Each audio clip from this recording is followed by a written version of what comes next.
students, welcome to my channel Chemistry Guide. In this today's lecture, we are going to study the points that is internal energy, first law of thermodynamics.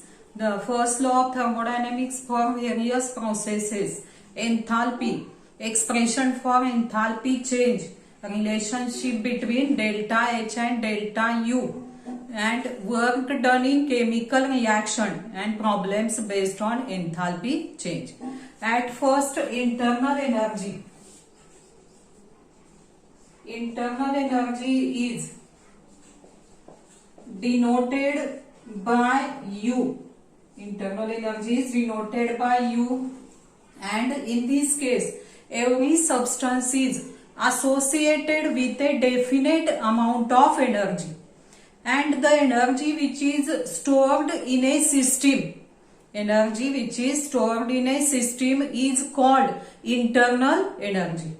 And internal energy, it is the sum of kinetic and potential energies of individual particles of the system. It is the sum of kinetic and potential energies of individual particles of the system. And therefore, change in internal energy, that is delta U, is equal to U2 minus U1. In this case, U2 is the internal energy in the final state and U1 is the internal energy in the initial state. And internal energy is the state function and it is extensive property. Internal energy is state function and it is extensive property.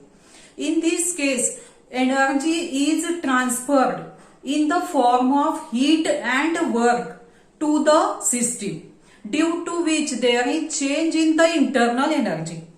बघा system मध्ये काय होतं, energy एक तरी heat किंवा वर्कच्या form मध्ये transfer होते आणि त्यामुळे इंटरनल एनर्जी चेंज होते. मग इंटरनल एनर्जी काय होते, त्यामुळे इन्क्रीज किंवा डिक्रीज होते. आता इन्क्रीज कधी होते internal energy, if the heat is transfer to the system by heating.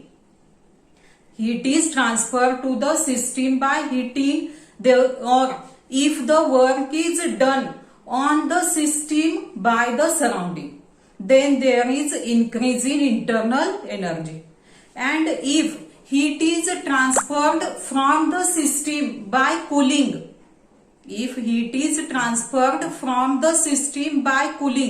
and if work is done by the system on the surrounding, then there is decrease in internal energy of the system. For example, आपल्याला घेता येईल, if 30 kilojoule of heat is supplied to the system, 30 kilojoule of heat is supplied to the system, then there is increase in internal energy of the system, and therefore delta U is equal to plus 30 kilojoule. Delta U is equal to plus 30 kilojoule. Or if 10 kilojoule of work is done, on the system by the surrounding, then there is also increase in the internal energy, and therefore delta U is equal to plus 10 kilojoule. And if 15 kilojoule of heat is supplied, 15 kilojoule of heat is released from the system. 15 kilojoule of heat is released from the system, and system performs 10 kilojoule of work. System performs 10 kilojoule of work on the surrounding. Then in both cases there is decrease in the internal energy of the system, and therefore delta U is equal to minus 25 kilojoule. Therefore delta U is equal to minus 25 kilojoule. Then we are going to see the point that is first law of thermodynamics. यावर question कसा विचारला जातो, state first law of thermodynamics. आता first law of thermodynamics, it is simply the law of conservation of energy, and according to the first law of thermodynamics, total energy of system and surrounding remains constant when the system changes from initial state to final state. And this law can be stated in the different ways. This first law of thermodynamics stated in the different ways.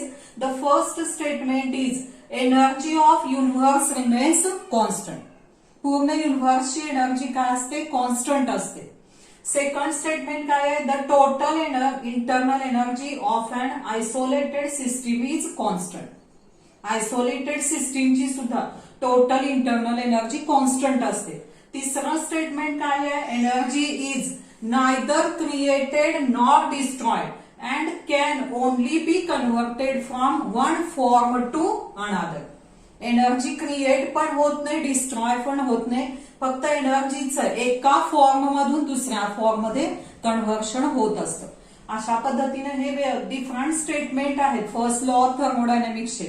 पण काय आहेत? All about statements are equivalent. सगळे हे statement कसे आहेत? Equivalent आहेत. Then we are going to see the next point, that is formulation of first law of thermodynamics. And in this case we know that the energy is exchanged between system and surrounding by transfer of heat or by doing work. बघा, system आणि surrounding मध्ये एनर्जीची जी exchange आहे ते कशामुळे होते? एक तर हीट ट्रान्सफर झाल्यामुळं किंवा वर्कमुळं. आता यामध्ये if heat is supplied to the system and if work is done on the system, then there is increase in the internal energy. And in this case, if Q is the heat supplied to the system, and if W is the work done on the system, then there is increase in the internal energy, and this change in internal energy, that is delta U. Therefore, change in internal energy or increase in internal energy of the system, it is sum of heat supplied to the system and work done on the system. आणि त्यामुळं mathematical expression कसं होणार? Delta U is equal to Q plus W. Delta U is equal to Q plus W. In this case delta U is the increase in internal energy. Delta U is increase in internal energy of the system. Increase in internal energy of the system. Q is the heat supplied to the system. Q is heat supplied to the system, and W is the work done on the system. W is work done on the system, and this expression is, this is the delta U is equal to Q plus W. This is the mathematical expression for first law of thermodynamics. This is mathematical expression for first law of thermodynamics. Then we are going to see the next point, that is first law of thermodynamics for various processes. Various processes, that is for isothermal process, for adiabatic process, for isochoric and isobaric process. The mathematical expression for the first law of thermodynamics is delta U is equal to Q plus W. And first, for isothermal process, we know that isothermal process, it is the process in which temperature of system remains constant, and in isothermal process internal energy is constant, and therefore delta U is equal to 0. Delta U 0 he value जर या expression मध्ये put केली तर expression कसं होणार? 0 is equal to Q plus W. 0 is equal to Q plus W, or W is equal to minus Q. बघा या expression वरून असं लक्षात येतं की if work is done on the system it results in the release of energy. If work is done on the system, it results in release of energy, release of heat. Then the second process, that is adiabatic process. We know that adiabatic process, it is the process in which there is no exchange of heat between the system and surrounding. And in adiabatic process Q is equal to 0. Q ची value 0 put केली या expression मध्ये तर हे expression कसं होईल delta U is equal to W or minus delta U is equal to minus W. आणि अशा पद्धतीनं फॉर adiabatic प्रोसेस साठी बघा काय होणार if work is done by the system on the surrounding, then there is decrease in internal energy of the system. For adiabatic process, if work is done by the system on the surrounding, then there is decrease in internal energy of the system. त्यानंतर third process आहे isochoric process. बघा isochoric process it is the process in which volume of the system remains constant. And in this expression, आता जर W is equal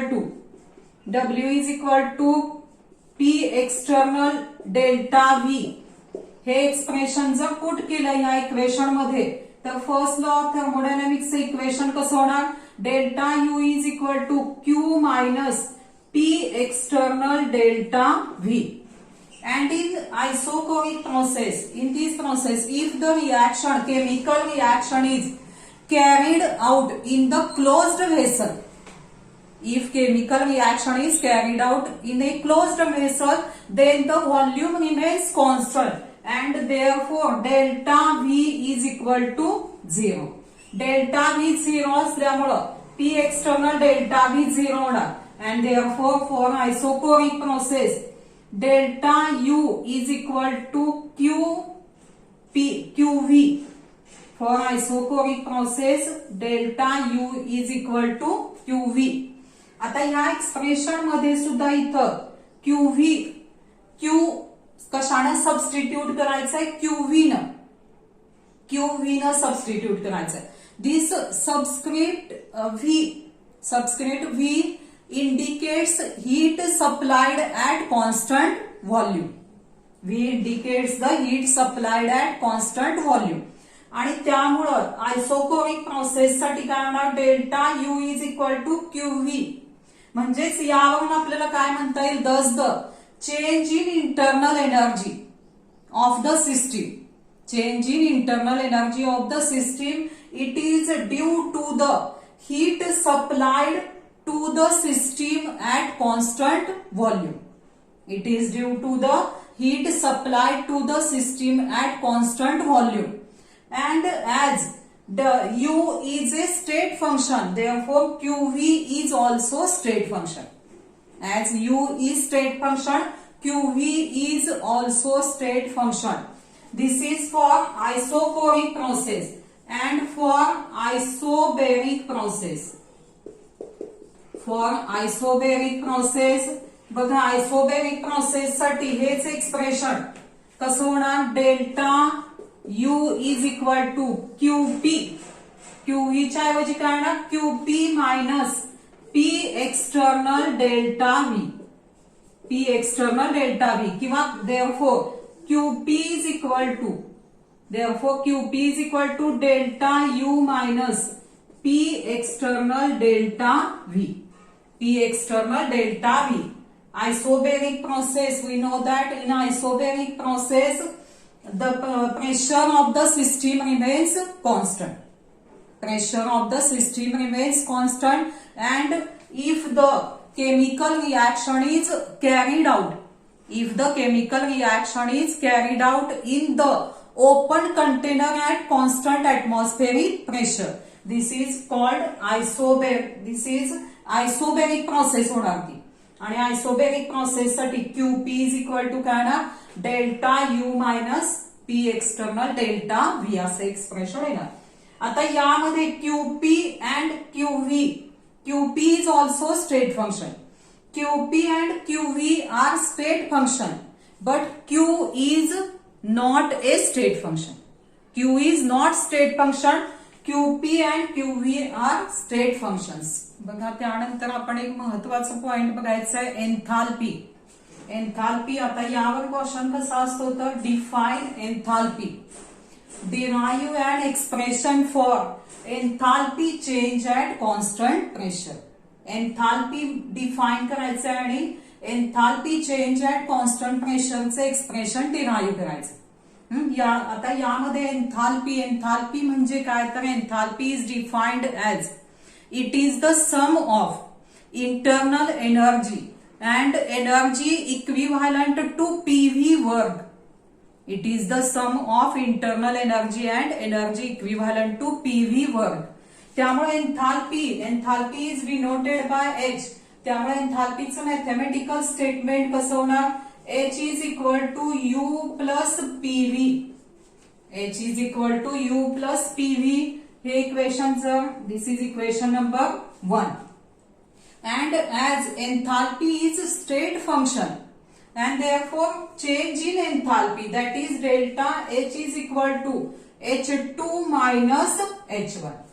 Delta H is equal to H2 minus H1.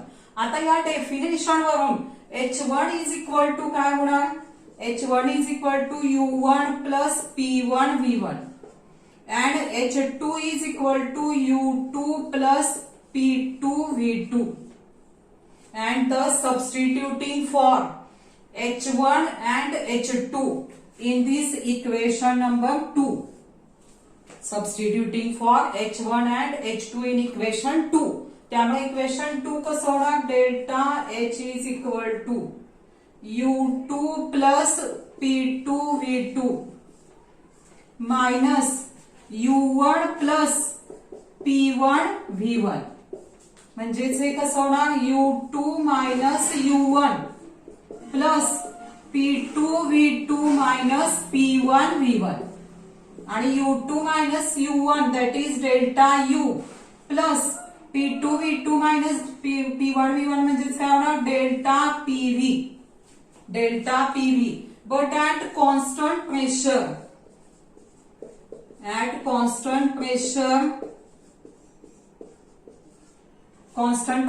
काय होणार P2 is equal to P1 is equal to P. P2 is equal to P1 is equal to P.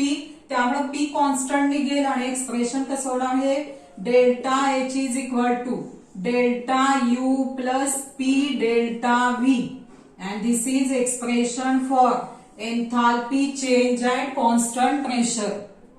Delta H is equal to delta U plus P delta V. This is expression for enthalpy change at constant pressure. आणि आपल्याला हे expression माहिती आहे QP. If आता यामध्ये जर if external pressure and pressure of gas same असेल तर त्यावेळी QPचं एक्सप्रेशन आपण बघितलेलं आहे. QP is equal to delta U plus P delta V असं होणार. जर P एक्सटर्नल प्रेशर आणि सिस्टीमचं प्रेशर सेम असेल तर P एक्सटर्नल डेल्टा V च्या ऐवजी काय होणार P डेल्टा V. आणि या दोन्ही इक्वेशन वरून बघा दोन्ही इक्वेशन वरून काय मिळेल नवीन इक्वेशन कोणतं मिळेल आपल्याला 10. Therefore delta H is equal to QP. Delta H is equal to QP असं नवीन एक्सप्रेशन मिळेल. आणि यावरून आपल्याला या एक्सप्रेशन वरून काय म्हणता येईल तर 10 change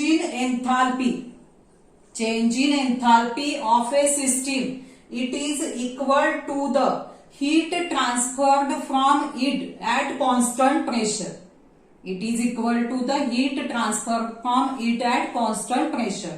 And H, as H is state function, QP is also state function. H and QP are state functions. This is expression for enthalpy change at constant.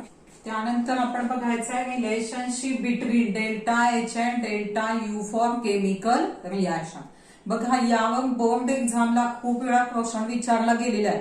Question कसा विचारला जातो यावर, obtain the relationship between delta H and delta U for chemical reaction. आता हे relation कसं मिळतं बघा, आपल्याला माहितीये की enthalpy change at constant pressure is given as delta H is equal to delta U plus P delta V. Delta H is equal to delta U plus P delta V. In this case, for reactions involving solids and liquids, reactions involving solids and liquids,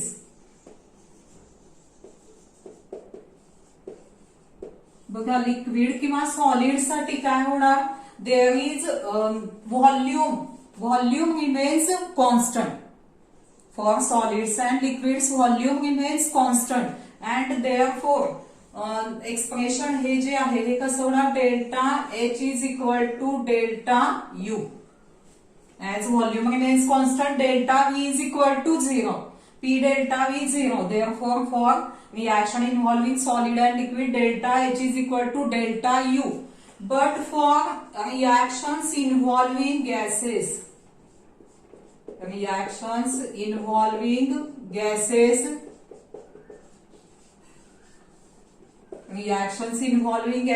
expression कसं होणार, delta H is equal to delta U plus P delta V. आता या expression मध्ये delta H is equal to delta U plus P V two minus V one. म्हणजेच कसं होणार, delta H is equal to delta U plus P V two minus P V one. P V two minus P V one. In this case, V1 is the volume of gas phase reactant and V2 is the volume of gas phase products. Volume of gas phase product is V2 and volume of gas phase reactant is V1. आता यासाठी assuming the ideal gas equation,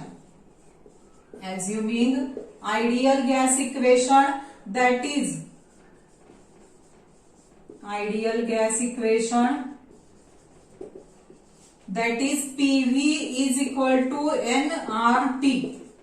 PV is equal to nRT.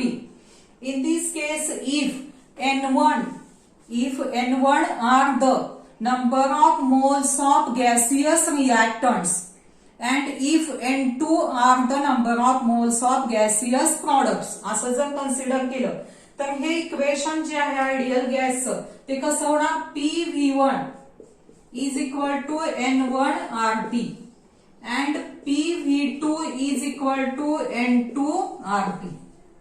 PV1 is equal to N1RT, PV2 is equal to N2RT and substituting for PV1 and PV2 in equation 1. Equation 1 मध्ये जर हे put केलं तर equation 1 कसं मिळेल आपल्याला, delta H is equal to delta U plus N2RT minus PV1 च्या ऐवजी काय लिहिणार आपण, N1RT. म्हणजेच काय होणार, delta U plus N2 minus N1RT and N2 minus N1. बघा रिलेशन कसं मिळालं, delta H is equal to delta U plus delta NGRT. कारण फक्त गॅसियस फेज रिॲक्टंट आणि प्रॉडक्ट आहेत त्यामुळं जी घेतलेला इथं delta NG, N2 minus N1 म्हणजेच काय, delta NGRT. And this is the relation between delta H and delta U for chemical reaction. This is relation between delta H and delta U for chemical reaction. In this case, delta Ng, it is the difference between number of moles of gaseous product and those of reactants. Number of moles gaseous product चे आणि gaseous reactant च्या number of mole मधला difference म्हणजेच काय मिळालेला आहे, delta N g येतो. This is the relation between expression that gives the relationship between delta H and delta U. बघा त्यानंतर आपण काय बघायचं आहे, work done in chemical reaction. यावर क्वेश्चन कसा असतो, derive and expression for work done in chemical reaction. And we know that work done by the system at constant temperature and pressure, it is given by W is equal to minus P external delta V minus P external delta V, assuming P external is equal to P. जर असं assume केलं की external pressure आणि gas सिस्टीमचं pressure same आहे, तर हे expression कसं होणार, W is equal to minus P delta V is equal to काय होऊ शकतं, minus P V2 minus V1. That is minus PV2 plus PV1. And for ideal gas equation, we know that PV2 is equal to N2RT and PV1 is equal to N1RT. And substituting for PV1 and PV2 in equation 1. Therefore, W is equal to minus N2RT plus N1RT. That is minus N2 minus N1RT. Minus N2 minus N1RT. N2 minus N1 म्हणजेच काय होणार, delta Ng. That is the difference between number of moles of gaseous products and gaseous reactant, that is delta Ng. And this is expression for work done in chemical reaction. आता या expression वरून आपल्याला work done by the system आहे की on the system आहे हे समजतं. बघा यामध्ये इफ द फर्स्ट केस मध्ये जर असं घेतलं आपण, if N2 is greater than N1, N2 greater than N1 असेल तर काय होणार, देन डेल्टा Ng काय होणार, मग पॉझिटिव्ह येणार. Delta Ng is positive. Delta Ng positive जर आलं तर W काय होणार, negative. W negative, that is W less than 0. W negative that is less than 0 म्हणजेच यावेळी आपण काय म्हणणार, work is done by the system. Work is done by the system on the surrounding. त्यानंतर second case, in the second condition जर अशी घेतली, if N1 greater than N2, N1 greater than N2 तर काय होणार, डेल्टा Ng इज निगेटिव्ह येणार. Delta Ng negative होणार. त्यावेळी डेल्टा Ng निगेटिव्ह जर आलं तर मायनस मायनस प्लस होणार. W काय होणार, positive. That is W greater than 0. W greater than 0 आणि W पॉझिटिव्ह असेल तर काय म्हटलं जातं, work is done on the system by the surrounding. Work is done on the system by the surrounding. आणि तिसरी condition, if N2 is equal to N1, product आणि रिएक्टंटचे मोल सेम असतील तर काय होणार, delta Ng is equal to 0. W is equal to 0. W is equal to 0. Therefore, no PV work is done. No PV work is done by the system. No PV work is done by the system or surrounding. अशा पद्धतीनं work done in chemical रिएक्शनचं expression असं derive करून त्यावरून आपल्याला work done by the system आहे की on the system आहे की वर्क 0 आहे हे सांगता येतं. त्यानंतर आपण डेल्टा एच आणि डेल्टा यू याच्या रिलेशनचे जे एक्सप्रेशन आहेत किंवा वर्क डन इन केमिकल रिॲक्शनचं जे एक्सप्रेशन आहे त्यावरचे न्यूमरिकल सॉल्व्ह करायचे. फर्स्ट न्यूमरिकल बघा कोणतं आहे. Delta H for the reaction is 2C. Reaction कशी आहे 2C plus 3H2 gives C2H6 is minus 84.4 kilojoule at 25 degrees Celsius. Calculate delta U for the reaction at 25 degrees Celsius. आणि R ची value दिलेली आहे. आता यामध्ये आपल्याला रिॲक्शन दिलेली आहे आणि त्यामध्ये डेल्टा एच ची व्हॅल्यू दिले, डेल्टा यू कॅल्क्युलेट करायचं आहे. यावरून आपल्याला समजलं पाहिजे की सॉल्व्ह करण्यासाठी एक्सप्रेशन कोणतं वापरायचं आहे. Delta H is equal to delta U plus delta N G R T.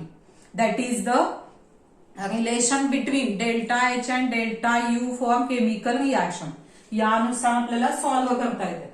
आता यामध्ये गिव्हन व्हॅल्यूज कोणत्या आहेत बघा. डेल्टा एच ची व्हॅल्यू दिलेली आहे -84.4 किलोजूल. त्यानंतर temperature T 25 degree Celsius that is 298 kelvin. Delta U काढायचा आहे. आर ची व्हॅल्यू दिली 8.314 जूल पर केल्विन पर मोल. पण इथं जर बघितला डेल्टा एच किलो जूल मध्ये, त्यामुळे याचं पण कन्व्हर्शन जूलचं किलो जूल मध्ये कसं होणार 8.314 into 10⁻⁻³ kilo joule per kelvin per mole. Kilo joule per kelvin per mole. आणि डेल्टा यू डिटरमाइन करायचंय. आता त्यासाठी पहिल्यांदा आपल्याला डेल्टा एन जी ची व्हॅल्यू काढायला पाहिजे. डेल्टा एन जी म्हणजेच number of moles of gaseous product minus number of moles of gaseous reactant. मग गॅसियस स्टेट मध्ये C2H6 चा 1 मोल आहे प्रॉडक्टचा 1 minus gaseous carbon solid state मध्ये आहेत त्यामुळे त्याचे मोल्स मोजायचे नाहीत. फक्त गॅसियस स्टेट मध्ये हायड्रोजनचे मोल्स किती येणार 3. म्हणजे डेल्टा एन जी ची व्हॅल्यू किती येणार -2. डेल्टा एन जी ची व्हॅल्यू येणार -2. आणि एक्सप्रेशन कोणत्या एक्सप्रेशन सॉल्व्ह करायचं आहे. Delta H is equal to delta U plus delta N G R T या एक्सप्रेशन सॉल्व्ह करायचंय. आता डेल्टा यू बघा बाकीच्या डेल्टा यू डिटरमाइन करायचंय. डेल्टा एच ची व्हॅल्यू पुट केली तर 84.4. डेल्टा यू कॅल्क्युलेट करायचंय. त्यानंतर डेल्टा एन जी किती आहे -2 इंटू आर ची व्हॅल्यू 8.314 इंटू 10⁻⁻³ टेम्परेचर 298 आणि ही व्हॅल्यू जर डिटरमाइन केली कॅल्क्युलेट केली तर ही व्हॅल्यू येते डेल्टा यू -4.96 येते ती व्हॅल्यू. त्यामुळे delta U is equal to काय होणार -84.4 प्लस 4.96 आणि ही व्हॅल्यू येते -79.44 युनिट काय होणार किलो जूल. अशी डेल्टा यू ची व्हॅल्यू मिळते आपल्याला. बघा त्यानंतर सेकंड प्रॉब्लेम काय आहे तर in A particular reaction 2 kilojule of heat is released by the system and 6 kilojule of work is done on the system. Determine the values of delta H and delta U. या टाइपचे जे problem आहेत 1 मार्कासाठी 1 मार्कासाठी MCQ मध्ये सुद्धा येतात बघा किंवा very short answer question जे असतात 1 मार्काचे त्यासाठी सुद्धा या टाइपचे न्यूमरिकल्स येतात. आता यामध्ये दिलेलं काय आहे बघा. In A particular reaction 2 kilojule heat release झाले सिस्टीम मधून. हीट रिलीज झाली तर साइन कोणतं येणार त्याचं मायनस साइन येणार. त्यामुळे क्यू ची व्हॅल्यू काय घेणार आपण -2 kilojule होणार. त्यानंतर 6 kilojule of work is done on the system. 6 kilojule work on the system झालेला आहे त्यामुळे साइन कन्व्हेन्शन नुसार डब्ल्यू ची जी व्हॅल्यू आहे ती काय होणार पॉझिटिव्ह येणार work done on the system झाल्यामुळे. W is equal to plus 6 kilo joule होणार आणि त्यामुळं according to first law of thermodynamics बघा यामध्ये आपल्याला काय डिटरमाइन करायचं आहे व्हॅल्यू ऑफ डेल्टा एच आणि डेल्टा यू ची व्हॅल्यू डिटरमाइन करायची. तर कशी काढणार आपण according to first law of thermodynamics. According to first law of thermodynamics जे गिव्हन असते त्यावरून आपल्याला लक्षात आलं पाहिजे कोणत्या इक्वेशन सॉल्व्ह करायचं आहे. According to first law of thermodynamics delta U is equal to Q plus W. मग इथं क्यू ची व्हॅल्यू जर पुट केली -2, डब्ल्यू ची व्हॅल्यू पुट केली -2 प्लस 6 म्हणजे आन्सर काय येणार आपलं +4 किलो जूल. ही कशाची व्हॅल्यू आली डेल्टा यू ची. आता डेल्टा एच आणि आपण एक एक्सप्रेशन बघितलेलं आहे QP that is heat transfer at constant pressure. It is equal to the enthalpy change at constant pressure. QP is equal to काय तर डेल्टा H म्हणजेच काय होणार therefore delta H is equal to QP आणि QP ची value किती आहे -2 kilo joule. त्यामुळे डेल्टा H ची व्हॅल्यू किती येणार -2 किलो जूल. अशा पद्धतीने डेल्टा U आणि डेल्टा एच ची व्हॅल्यू मिळते. त्यानंतर थर्ड प्रॉब्लेम काय आहे तर calculate the work done in oxidation of 4 moles of SO2 at 25 degrees Celsius if twice SO2 plus O2 gives twice SO3. त्यानंतर R ची व्हॅल्यू दिलेली आहे आणि जे वर्क डन ची व्हॅल्यू मिळते त्यावरून काय आपल्याला स्टेट करायचं आहे work is done on the system आहे की बाय द सिस्टीम आहे. आपल्याला माहिती आहे की डब्ल्यू ची व्हॅल्यू जर पॉझिटिव्ह आली तर आपण work done on the system म्हणणार. जर निगेटिव्ह आली तर काय म्हणणार work done by the system आणि 0 आली तर नो वर्क इज डन. आता इथं रिॲक्शन मध्ये या वर्क डन केमिकल रिॲक्शन मधलं वर्क डन काढायचं. त्यामुळे एक्सप्रेशन कोणतं येणार W is equal to minus delta NgRT. या एक्सप्रेशनला आपण सॉल्व्ह करणार. आता यामध्ये दिलेलं जे आहे work done in oxidation of 4 moles of SO2. इथं रिॲक्शन SO2 चे मोल्स किती आहेत 2 moles पण आपल्याला वर्क डन कशासाठी काढायचंय 4 moles साठी आणि त्यामुळे 4 moles साठी रिॲक्शन कशी येणार बघा for oxidation of 4 moles of SO2 the reaction is बघा 4 moles साठी रिॲक्शन कशी येणार 4SO2 plus twice O2 4SO2 plus twice O2 double होणार. त्यामुळे प्रॉडक्ट पण काय होणार 4SO3 गॅसियस स्टेट. आता यावरून W is equal to delta NgR minus delta NgRT या फॉर्म्युलाला सॉल्व्ह करायचंय. त्यामुळे डेल्टा Ng आधी डिटरमाइन करावं लागेल. Delta Ng is equal to प्रॉडक्टचे मोल्स किती येणार 4 आणि रिॲक्टंटचे किती येणार 6. 4 प्लस 2 रिॲक्टंटचे मोल्स किती होणार 6. त्यामुळे डेल्टा Ng ची व्हॅल्यू किती होणार -2 मोल. R ची व्हॅल्यू दिलेली आहे. एक्सप्रेशन जर लिहिलं आपण W is equal to minus delta NgRT आणि व्हॅल्यू जर पुट केल्या -2 इंटू R ची व्हॅल्यू 8.314 आणि temperature 25 degree Celsius that is 298 Kelvin. 298 ही व्हॅल्यू जर पुट केली 298 मल्टिप्लाय केलं तर आन्सर मिळतात मायनस मायनस प्लस होणार. आन्सर येतं 4955 युनिट येणार जूल. हीच व्हॅल्यू बघा किलो जूल मध्ये कशी होणार 4.955 kilo joule. And as W is positive therefore work is done work is done on the system. Work is done on the system by the surrounding असं म्हणता येईल. In this reaction, work is done on the system by the surrounding.